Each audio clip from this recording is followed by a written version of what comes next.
Ertu á leið heim úr vinnu? Stilltu á FM 89,1. Við ætlum að, við höfum svolítið verið að ræða lagareldisfrumvarpið, en það áhugavert í meira lagi. Það kemur fram í svona mörgum af spjallþáttunum sem við erum með hérna líka, en við höfum líka fengið ýmislegt fólk svona að borðinu til þess að ræða ýmsar hliðar af því frumvarpi og Þorvaldur Gylfason, prófessor í hagfræði. Þú féllst á að koma hingað til þess að ræða þetta frumvarp. Með mikill ánægju eins og vant er. Leyfðu mér að byrja á svolítið óvæntum enda kannski. Mér langar að tala íslenska hestin við þig. Þar varst að þjónin. Sjáðu, hesturinn hefur fylgt okkur alveg frá árdögum Íslandsbyggðar og við förum svo varlega við að gæta stoppsins að sá sem að fer með gæðing út fyrir landsteinana til þess að heyja kapriðar má ekki flytja hann inn aftur vegna þess að það talið myndu ógna hrossastofninum. Og hrossastofnin þjóðinni svo mikilvægur. Hann bundinn fólkinu í landinu þvílíkum tilfinningaböndum sem ná meira en 1100 ára aftur í tíman að fólki finnst þetta vera eðlileg skipan. Og ég get fallist á það alveg fyrir mína parta. Og með öðrum orðum, hrossastofnin ekki falur. Það ekki spurning verð. Þegar við megum aldrei selja hann landi ekki frekar en Valþjófsstaðahurðina eða handritin. Og þá skulum við spyrja næstu spurningan, en steinbíturinn. Það eru hrosshúðir á veggjum og gólfum á fjölmörgum heimilum landsmanna hringinn í kringum landið, bara til þess að undirstrika þessi tilfinningabönd sem að við erum fólki í landinu bundin hestinum. Ég þekki nú fá heimili sem erum uppstoppað steinbíta eða steinbítsróð uppi á veggjum hjá sér. Þannig að þetta sem ég að segja hestin, það á kannski ekki með líku lagi við steinbítin. Steinbítin hefur að vísu fylgt okkur frá árdögum Íslandsbyggðar, en það var neðansjávar. Við byrjum ekki að veiða hann fyrir mörg hundruð árum eftir landná. Þannig að það á annað við steinbítin. Kannski væri það leyfilegt og siðlegt að selja steinbítsstofnin, þannig að hann hyrfi úr höndum okkar. Þá kemur næsta spurning, en þorskurinn? Og þá vandast málið svolítið, því að þorskurinn svo mikilvægur efnahagslega að verðmætasti parturinn af fiskistofnunum í kringum landið. Og ef við spyrjum bara fiskistofnana í heild, steinbítin og þorskinn og allt heila klappið, að þá það náttúrulega augljóst að okkur leyfist ekki að selja stofnana frá okkur. Selja þá undan okkur. Og nýja stjórnarskráin sem Alþingi hefur haldið í gíslingu núna síðan 2013, hún girðir fyrir þetta með því að taka vel tvímæli að þetta sé óleyfilegt, að það sé óleyfilegt, það að segja brot gegn stjórnarskráni, að selja undan okkur fiskistofnana með sama hætti og við megum ekki heldur selja frá okkur Valþjófsstaðahurðin eða handritin. Það meira sér sérstakt ákvæði menningareign, bara til þess undirstrika hliðstæðuna milli menningareignar annars vegar og náttúruauðlinda hins vegar í nýju stjórnarskráni. En það ein tegund sem syndir í sjónum sem nálgast hestin og það laxinn. Ég hef séð uppstoppaðan lax yfir arninum á fjölmörgum heimilum hringinn í kringum landið og það undirstrikar tilfinningabönd fólksins í landinu við þennan fisk. Og þess vegna sýnist mér að rökin hestin eigi betur við laxinn heldur en rökin steinbítinn. Það sé okkur leyfist ekki undir neinum kringumstæðum að selja frá okkur laxastofnin, hvernig sem við færum að því. En það einmitt það sem þetta frumvarp lagareldi sem þú baðst með að koma hingað til þess að spjalla við gengur út á.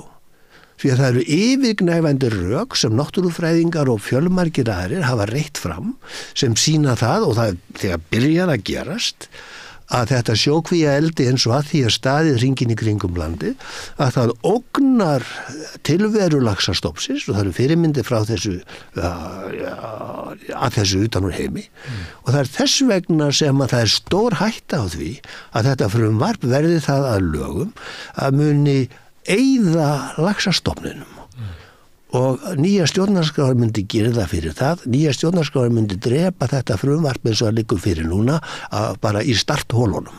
Það var ekki hægt að leggja það fram. Nei. En nú munum kannski ykkur andmæla og segja að það verður kannski ykkur svona blöndun en náttúran er þannig að sko bestu genin lifa, þannig að laxastofnin mun ef hann breytist þá mun hann kannski bara styrkjast. Já, sko það umræða sem ég treysti mér ekki til þess að eiga aðild að og það læt ég þeim sem betur þekkja til náttúrufræðingum eftir og eins og ég les skoðanaskipti þeirra á milli að þá það yfirgnæfandi sjónamið meðan náttúrufræðinga að þarna sé stór hætta á ferðum. Það sést sko það næstu 300 umsagnir frumvarpið inni í samráðsgáttinni á vefsíðunni Alþingis og þær eru margar hverjar niðursallandi og sannfærandi að mér finnst. Þess vegna lít ég svo á að það sé stór hætta þarna á ferðum. Sko, koma aftur að hestinum. Hvers vegna hefur enginn látið sér detta í hug sko að það sé hægt að græða á hestinum bara jafnvel þó það kosti það að stofnin degi út sko eins og við þekkjum hann.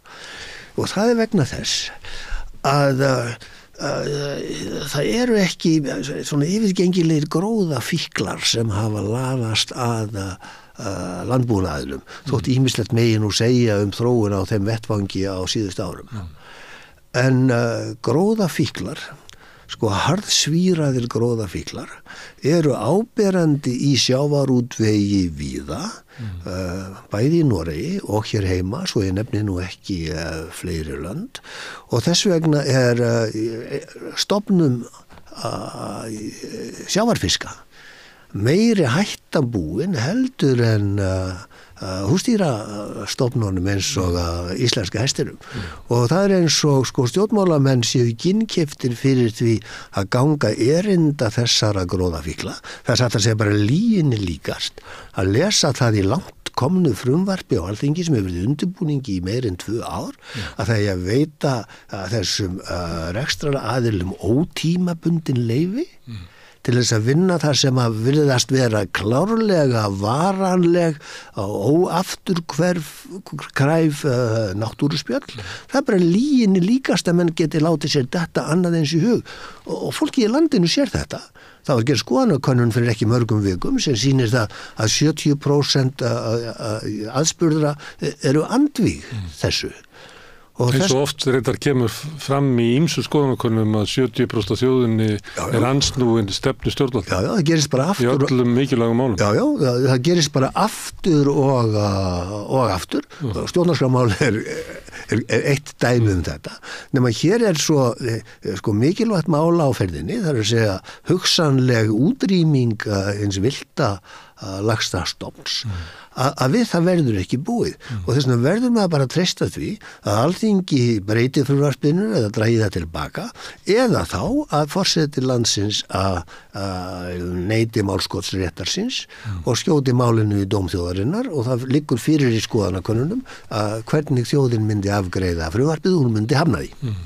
En þín rök eru fyrst og fremst að með strandeldi á þessum skala og líklega bara í minni skala heldur en aðeins stemt að það setji laxastofnin í hættu og kannski vera með einhver andmæl það en þá ætti laxastofnin að njóta á avans því að það ekki hægt að snúa tilbaka. Þetta verða varanleg spjöld. Náttúran þarf alltaf að njóta á avans. Það þín fyrstu rök gegn þessu. Það lærði ég af Ómari Ragnarsinni og Katrínu Fjellsteð sem að sátu með mér í stjórnlagaráði á sínum tíma. Ég hafði ekki kveikt nógu glöggt á mikilvægi og vikt röksemda náttúruverndar sinna fyrir en ég satt við hlið þeirra og líti á þeirra rök og þannig sko bara Áttan ekki að náttúra sé heilagri heldur en við erum hluta náttúrunni heldur náttúruspjöldin eru óafturkræf. Já og sko náttúran á sinni rétt líka og það er mér að segja ákvæðin það nýrri stjórnarskránni að suður-amerísku fyrirmynd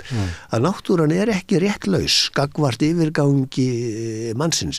Svo það þetta svolítið flókið lagalegt atriði hvernig maður vinnur úr slíku stjórnarskrárákvæði okkur tóti rétt að hafa það þarna inni. Sko, ég hef ekkert á móti fiskkeldið sjálfsagt, en ég met umsagnir þetta frumvarp og sérstaklega röksemdir náttúruverndarsinnanna og líffræðinganna svo að landeldi sé eina örugga leiðin og þess vegna eigi bara að halda sig við það og það sé tiltölulega lítið í sniðum miðað við hinar tegundirnar tvær sjókvíaeldi og hafeldi og þess vegna þurfum við að breyta áherslunum þarna.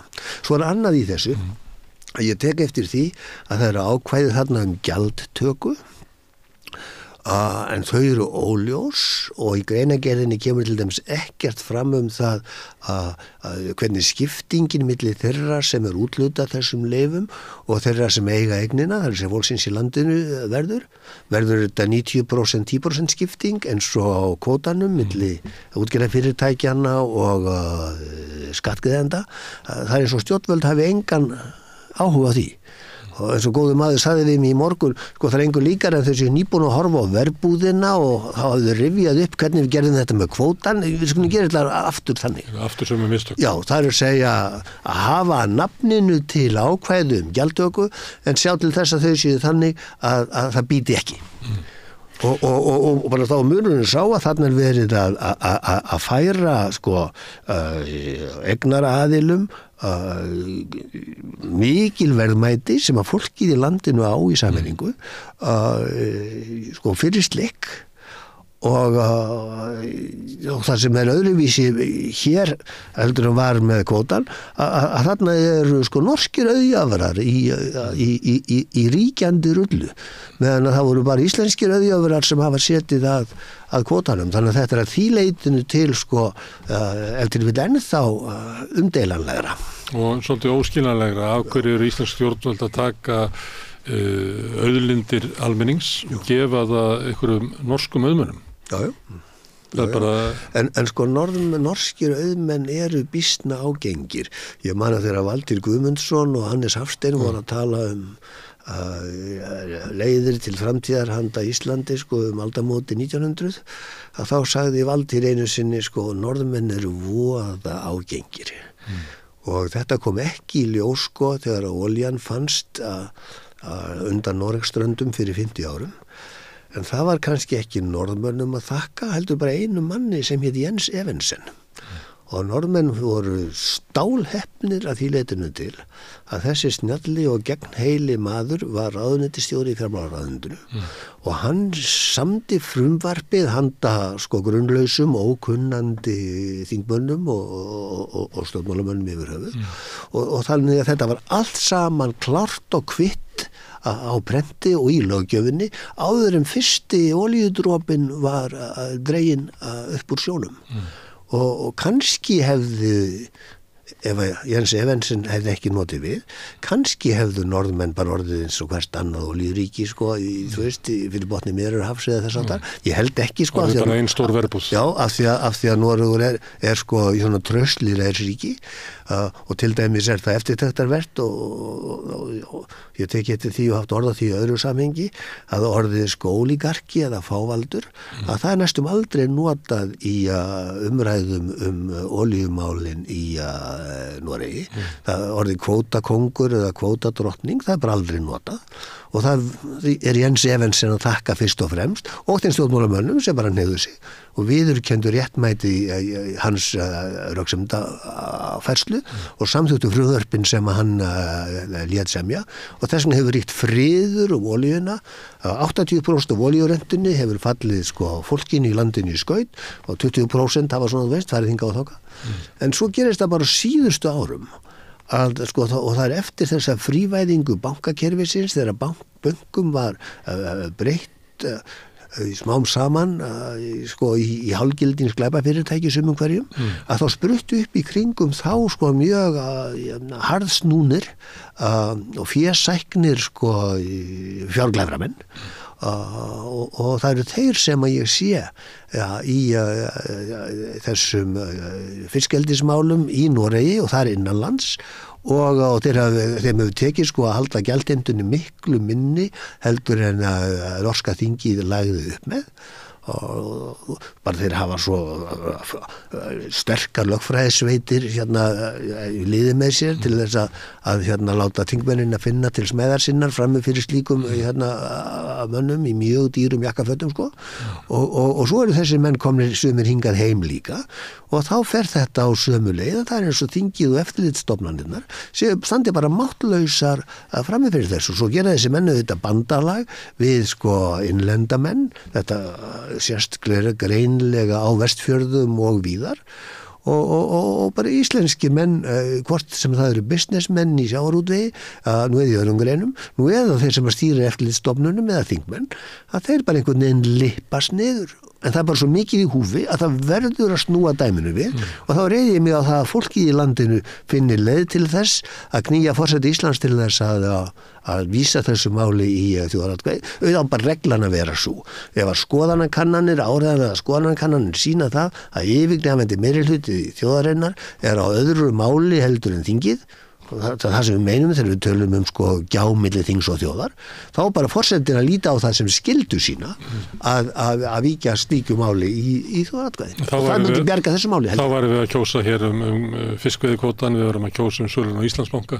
við varum að kjósa stjórnarskrá við varum að kjósa alls konar hluti Nákvæmlega því að eins og ég sagði áðan að í stórum málum að þá fer stjórnarstefnan gegn vilja almennings Já, og einmitt af því að við gerum þetta ekki nema í algjörum undantekningar tilvikum eins og með fjölmiðlafrumvarpi á sínum tíma og ASF að þá erum við alltaf að þokast neðar og neðar eftir lýðræðislistum sem að erlendir félagsvísindamenn halda úti. Við erum búin að segja okkur úr lögum við sko Norðurlönd á nýjasta listanum erum við í 27. sæti sko meðan Norðurlönd raða sér í efstu 5 sætin, hinn 4 og við erum eins og komið langt niður fyrir Kanan sem í 20. sæti og bara við þetta verður ekki unað. Við verðum að skipa okkur aftur í sveit með Norðurlöndum á þessa lýðræðismælikvarða og einnig á gegnsæðismælikvarðana sem mæla spillingu. Þar erum við komin í 19. sætið meðan að hinn Norðurlöndin eru bara eftir sætunum 5 og útlendingar taka eftir því sem að gerast hérna og bara alþingi verður að sjá hvað það að kalla mikla smán yfir sjálft sig og yfir fólki í landinu. Útlendingar, við lifum í heimi þar sem útlendingar taka eftir þessu og þeir segja frá því og það hallar á okkur. En ef að við erum að lýðræðið er að koma niður hjá okkur og svona gæsla almanna hagsmuni að verða veikari og þeir sem að ástæðan er svo að hinn er fáu og valdamiklu, þeir eru ágengir, þeir eru dýrum jakkafötum. Já. Minna það af hverju hérna vörnin svona veik að eftirlitsstofnanir okkar eða þingið okkar eða ráðherrarnir eða framkvæmdavaldið og bara ríkisvaldið almennt að það getur ekki staðist bara heimtufrekju og kröfu ykkur að kalla. Já, sko einfalda gamla svarið þetta að almannahagur dreifður meðan að sérhagsmunirnir eru mjög samþjappaðir, sko. Og stjórnvöld heyra ekki í almenningi en heyra bara í kallinum sem að dýru jakkafötum og baular fyrir fram. Já, en það er meira sem hangir á spýtunni, sko. Þannig að ég vilji sökkva mér orðið djúpsálarfræði sem ég nú ekki sérlega sleipur í, sko. En sko eitt sem hefur gerst er það að forysta stjórnmálaflokkana henni hefur færið aftur. Við erum einu landið í heiminum þar sem forsætisráðherrann kemur bara beint upp úr Panamaskjölunum og skilur eftir sig langan slóða af gjaldþrotum og þess áttar sem að ekki hafa fengist almennilega rannsöku og ég bara spyr því, myndið þú vilja sitja í þingflokki eða ríkisstjórn undir slíkri forystu? Og þú svarar því væntanlega neitandi og þá vaknar spurningin hvernig verður þá mannvalið í flokki sem að lítur slíkri forystu og nú tekið svo litið sláandi dæmi en það má heimfæra þetta sko, það er annar flokkur á Alþingi sem er líka með formann beint upp úr Panamaskjölunum og þannig áfram og af þessu sést sko að ég reikna með því að sjálfsvirðing óbreyttra þingmanna er minni fyrir þessar sakir heldur hún ella væri Ég var spurður sömu spurningar í Hofi á Akureyri á laugardaginn var og ég nefndi þetta með dreifðan almannahag og samþjappaðan sérhag en ég vildi ekki sökkva mig dýbra í sálarfræðina en núna bæti ég þessu við með mannvalið sem stafar af flekkaðri fórustu og þarna mikill vandi á höndum og það engin sambærileg vandamál uppi annar staðar á Norðurlöndum en í Bandaríkjunum samskonar vandamál. Það annar af 2 stórum flokkum bara undir fórustu manns sem bara einn allsherjar gangandi glæpafaraldur og allur flokkurinn á þingi bara eitt allsherjar hænsnahús það tróð fullt af vitleysingum afsakaðu orðbragði það verður ekki sagt neitt þingflokk hér heima en ég nefndi bara bandaríska dæmi til að sýna það að þetta enn verra þar og þess vegna getur það versna hér heima ekki síst í ljósi þess að sjálfstæðisflokkurinn sendi fulltrúa sína á landsþing republikana flokksins. Varðandi lagareldið ég ætla að ræða eitt annað við þig. Það fyrst og fremst laxastofninn að hættan sé sú að við missum hann og fórnum þar með þjóðarkessumum. Síðan önnur mál eins og varanlegt framsal en þótt að það verði leiðrétt að þá hættan með laxastofninn verður eftir. Það verður líka eftir skiptingin á auðlindarendunni sem að miða við svona uppleggi núna að þjóðin að mestu að gefa þetta frá sér til þeirra sem eiga þessi fyrirtæki. Ekki þjóðin, þingið.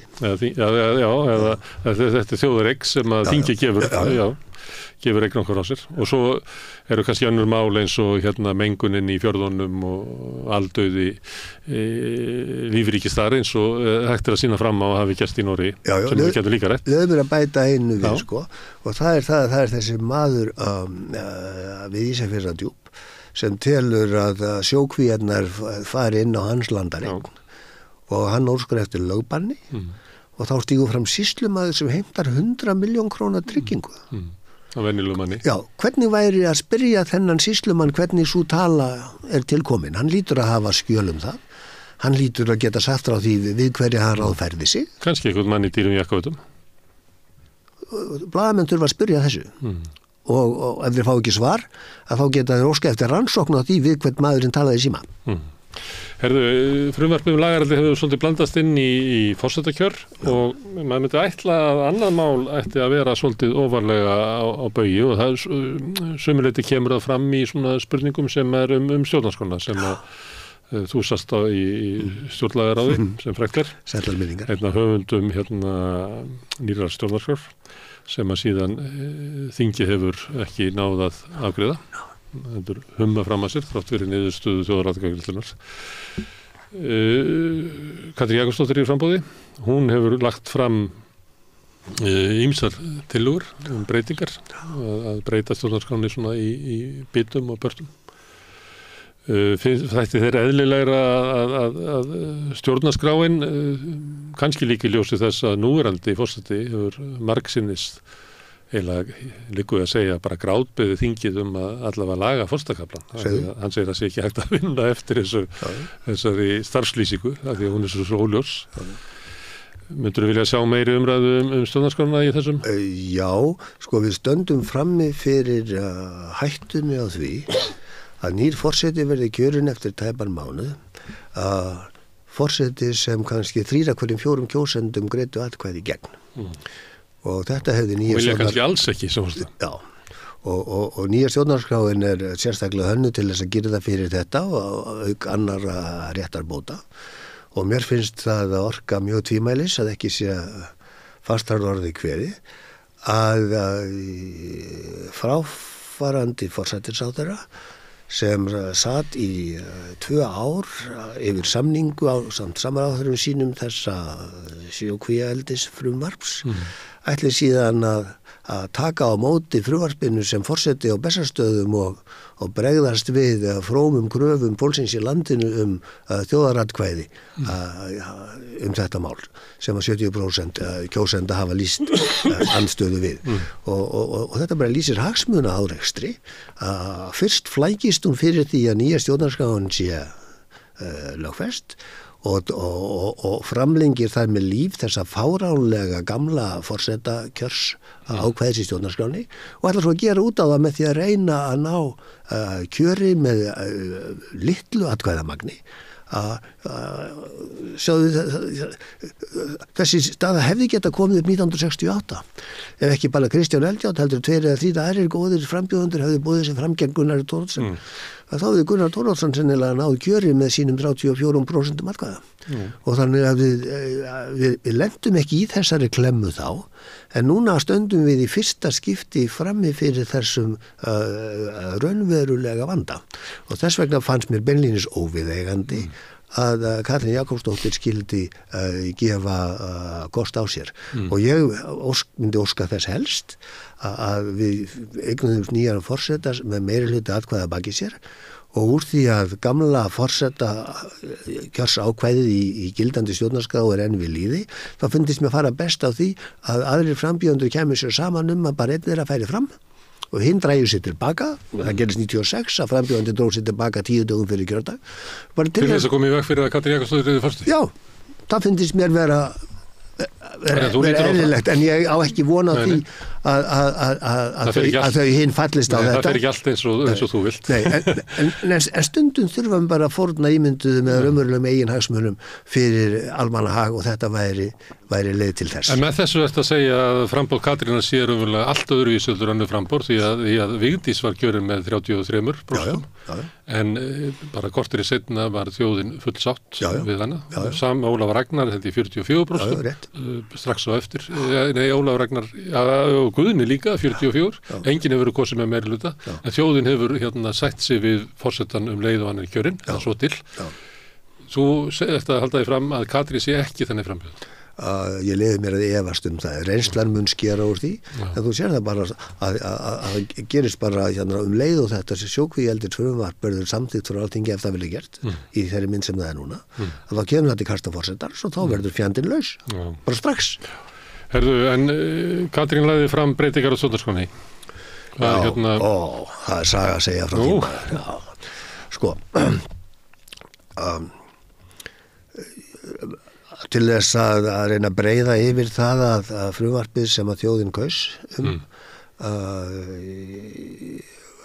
er í gíslingu á Alþingi að þá ákváðan að ráðast í bútasaum sem er vond aðferð við samningu stjórnarskráa, það er margföld reynslu fyrir því utan heimi og lét semja 4 frumvörp sem öll eru miklu mun lakari heldur en ákvæðin sem eru í frumvarpinu sem að fólki í landinu gaus. Það er verið að útþynna auðlindaákvæðið og gera það alveg bara billust til þess að standa vörðum óbreytt ástand. Það er verið að útþynna ákvæðið þjóðaratkvæðagreiðslur með því að hækka kröfuna fjölda undirskrifta úr 10% af kjósendum sem að við komumst að vandlega athuguð ráði og með reynslu frá öðru löndum upp í 15% og það er verið að verið sér að rugla með málskotsrétt forsetans með því að breyta skýru orðalag í óskýrt orðalag og til þess að býta höfuð á skömminni síðan allt í einu komið þarna ákvæð að forsetin með ekki sitja lengur heldur en í 12 ár mál sem hefur aldrei nokkuð tíma komið til umræðu áður og bara liggur fyrir rökræðum hér innanlands hvers konar útþynningar starfsemi þetta er við Eiríkur Tómasson fyrirverandi hæstaréttardómari höfum við lýst í til dæmis hversu voðaleg hún er þessi útþynning á auðlindaákvæðinu og við lýst fyrir okkar á því að málsmetandi prófessor í lögum við Háskóla Íslands skulle láta hafa sig í það að grafa undan þjóðarviljanum með því að semja í eigin nafni tillögur sem að ganga miklu skemmra. En sagan endar ekki hér. Því að það sem að forsætisráðherra fyrrverandi gerði var að senda þessi 4 frumvörp til Feneyjanefndarinnar sem er erlend sérfræðinganefnd sem fjallaði meðal annars frumvarp stjórnlagaráðs þegar að það hafi verið lagt fyrir Alþingi og er oft fengið, samt ekki alltaf, til þess að fjalla stjórnarskrárfrumvarp í Evrópu á vegum Evrópustofnana. Og þeir senda frá sér álit 2020 sem að margir sem að hlusta á okkur núna eru sennilega að heyra í fyrsta skipti núna. Því að því var lítið flagga hér heima, það er vísu en þá sko byrt á vefseti stjórnarráðsins, en það var bara alveg niður sallandi. Því að það sagði nokkuð við það sama og ég var að segja við þig. Það bendir á útþynninguna og ekki bara það, heldur segja þér að stjórnvöld geti ekki lyft sér að samþykkja slík frumvarp að án sko vandlegra rökræði við fólki í landinu og án þess að leggja frumvarpin í dóm þjóðarinnar, enda var þjóðin búin að samþykkja frumvarp sem gengur lengra og þetta er nákvæmlega það sem Ragnar Aðalsteinsson hefur hamrað á öðrum mannum oftar og skýrar og bara mannréttindanefndin gerir sjónarmið hans og mín og annara að sínum og það er þess vegna held ég sem ríkisstjórnin hefur ekki flaggað þessu áliti mannréttindanefndarinnar þó þessi orðið næstum 4 ára gamalt og það er þess vegna sem sumikar er að heyra þetta í fyrsta skipti núna. Er það þá þannig mat nefndarinnar að vegna þjóðaratkvæðagreiðslunnar 2012 að þá sé stjórnvöldum óheimilt að leggja fram breytingar á stjórnarskrá sem að ganga skemur eða gangi berrögg? Já, nákvæmlega. Hún er að segja það að tillögur Katrínar séu þar nefndi og tækar, þegar þú orða þetta mjög kurteislega sko og nefnislega hérna er það sem að liggur í frumvarpinu en það sér það bara úr því að akkur standi ekki hérna fulltrúar þingmenn hlutans og berið sér upp brjóst og segja þarna sjáu þið hvað mannréttindanefnd hvað fenjaðnefndin segir þau hefði ekki sagt það einu sinni bara af því að álitið var þeim mjög óvilhalt eins og ég hef geta sagt þeim fyrirfram. Þau báðum álitið en þegar þau fengu álitið og það var ekki eins og þau höfðu séð fyrir að þá er því bara stungið til stólinn svo slættir. Þannig horfir þetta við mér. Já. Herðu, Þóroddur, alltaf gaman að fá þig hérna. Það tala lagareldi og stjórnarskrármál. Pínlítið forstakostingarnar. Alltaf gaman að koma. Kærar þakkir. Takk fyrir. Og við ætlum að sitja hérna áfram og reyna að skilja samfélagi sem við lifum í. Næsti kafli kemur eftir augnablik. 60% eflingarfólks á erfitt með að ná endum saman. Hvernig er hægt að réttlæta það? Efling stéttarfélag. Barátta fyrir betra lífi.